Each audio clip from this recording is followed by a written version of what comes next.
भारत मौसम विभाग ने कहा है कि अगले 5 दिनों में उत्तर पश्चिम और मध्य भारत में गरज के साथ हल्की से मध्यम बारिश होने की संभावना है। जम्मू कश्मीर, लद्दाख, हिमाचल प्रदेश, हरियाणा, चंडीगढ़ में अलग अलग स्थानों पर भारी बारिश की संभावना है। पंजाब, पूर्वी राजस्थान और मध्य प्रदेश में भारी बारिश की संभावना है। यूपी, उत्तराखंड और बिहार के कई इलाकों में रुक रुक कर मध्यम से तेज बारिश हो रही है। पश्चिमी उत्तर प्रदेश, पूर्वी राजस्थान, हिमाचल प्रदेश में अलग अलग स्थानों पर भारी बारिश हुई है। हरियाणा, गोवा, मध्य महाराष्ट्र, उड़ीसा और विदर्भ में अलग अलग स्थानों पर भारी बारिश दर्ज की गई है।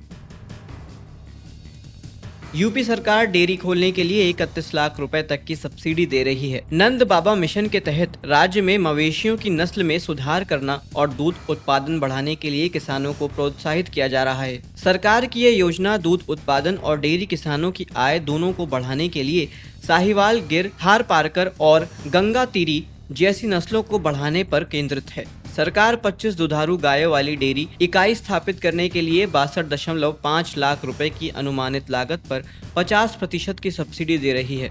प्रति लाभार्थी अधिकतम सब्सिडी 31.25 लाख रुपए है। इसके लिए लाभार्थियों के पास कम से कम 3 साल का पशुपालन का अनुभव होना चाहिए और भूमि संबंधी पात्रता मानदंडों को पूरा करना चाहिए।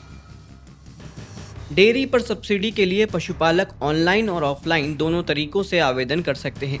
अधिक आवेदन आने पर मुख्य विकास अधिकारी की अध्यक्षता वाली समिति द्वारा ई लॉटरी के माध्यम से चयन किया जाएगा।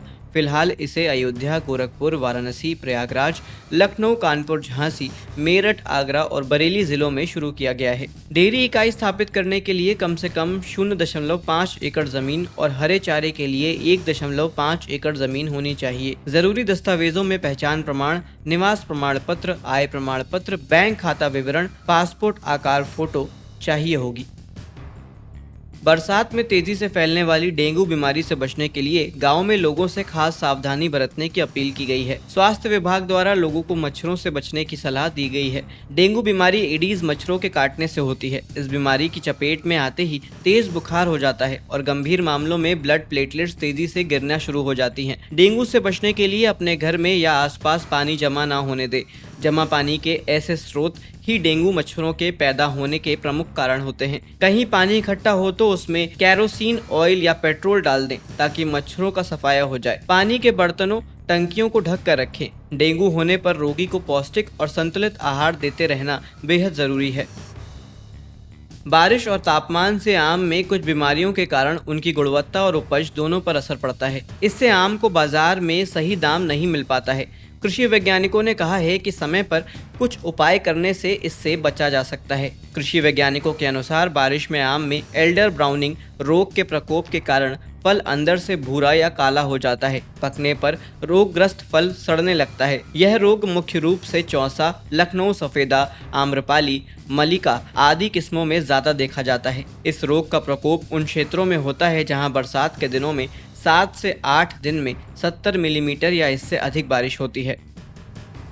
आम को रोग से बचाने के लिए फल तोड़ने से पहले फलों को 8 बाय 12 इंच के पेपर बैग में ढक दें या फल तोड़ने के 21 दिन पहले फंजिसाइड दवा प्रोपेनेब 2 मिलीमीटर या डाइफेनोकोनाजोल 5 मिलीमीटर को 1 लीटर पानी में घोलकर छिड़काव करें। इस समय आम पर अधिक बारिश से काली फफूंदी और सूटी मोल्ड कीट का भी प्रकोप हो सकता है। इसे रोकने के लिए फल तोड़ने के 21 दिन पहले फंजिसाइड दवा प्रोपेनेब 2 मिलीमीटर या डाइनोकैनाजोल 5 मिलीमीटर को 1 लीटर पानी में घोल बनाकर छिड़काव करें। इफ्को के एक्सपर्ट ने कहा है कि मेंथा की अच्छी फसल पाने के लिए किसान भाइयों को नैनो डीएपी से जड़ शोधन जरूर करना चाहिए। इसके 40 दिन बाद nano DAP, nano urea plus और सागारिका का छिड़काव किया जाना फायदेमंद होता है। इसके 60 दिन बाद फिर से उर्वरकों का छिड़काव करना चाहिए। इससे मेंथा का पौधा चौड़ी पत्तियों पर हो जाता है और रोगों से बचा जा सकता है। फरवरी से अप्रैल के बीच में मेंथा की बुवाई की जाती है और जून में इसकी कटाई शुरू हो जाती है। लेकिन देरी से बोई गई फसल की कटाई अगस्त तक होगी। ऐसे में जुलाई अगस्त में बारिश के चलते अत्यधिक नमी और कीटों से फसल को बचाना जरूरी हो जाता है। छत्तीसगढ़ में गांवों की महिलाओं के स्वयं सहायता समूहों के उत्पादों की ऑनलाइन सेल कराने से लेकर किसानों को फूड प्रोसेसिंग से जोड़ने के लिए राज्य सरकार ने कई बड़े फैसले लिए हैं। किसानों को अब खाद बीज उपलब्ध कराने के लिए प्राइवेट बैंक्स की तरह कॉरपोरेटिव बैंक्स में भी किसानों के लिए प्राथमिक सुविधाएं दी जाएंगी। खरीद केंद्रों में किसानों को माइक्रो एटीएम उपलब्ध कराने की व्यवस्था भी की जाएगी। महिलाओं के सेल्फ हेल्प ग्रुप्स के उत्पादों की ब्रांडिंग एंड मार्केटिंग के लिए ऑनलाइन प्लेटफॉर्म बनाए जा रहे हैं, जिससे इन उत्पादों की ऑनलाइन बिक्री हो सके। भारतीय रेल यात्रियों को सावन महीने में ज्योतिर्लिंग के दर्शन कराएगा। इसके लिए IRCTC ने 10 दिन के रेल टूर पैकेज की बुकिंग शुरू कर दी है। इस यात्रा में श्रद्धालुओं को 7 ज्योतिर्लिंग के दर्शन कराए जाएंगे। रेलवे का यह टूर 3 अगस्त से शुरू होगा और 12 अगस्त तक चलेगा। ट्रेन में non AC sleeper, third AC sleeper class और 2 AC स्लीपर क्लास में कंफर्म सीट की व्यवस्था की गई है। यह यात्रा राजकोट से शुरू होगी।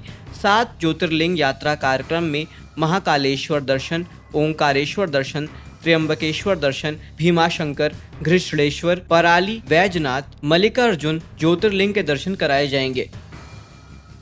ज्योतिर्लिंग दर्शन यात्रा के दौरान यात्रियों को नाश्ता, दोपहर और रात का भोजन उपलब्ध कराया जाएगा। ट्रेन में और ट्रेन से बाहर शाकाहारी भोजन परोसा जाएगा। ठहरने की व्यवस्था और आने जाने के लिए AC बस की सुविधा दी जाएगी। घोषणाओं और सूचना के लिए टूर एक्सपर्ट और हर कोच के लिए ट्रेन पर सुरक्षा कर्मचारी तैनात रहेंगे।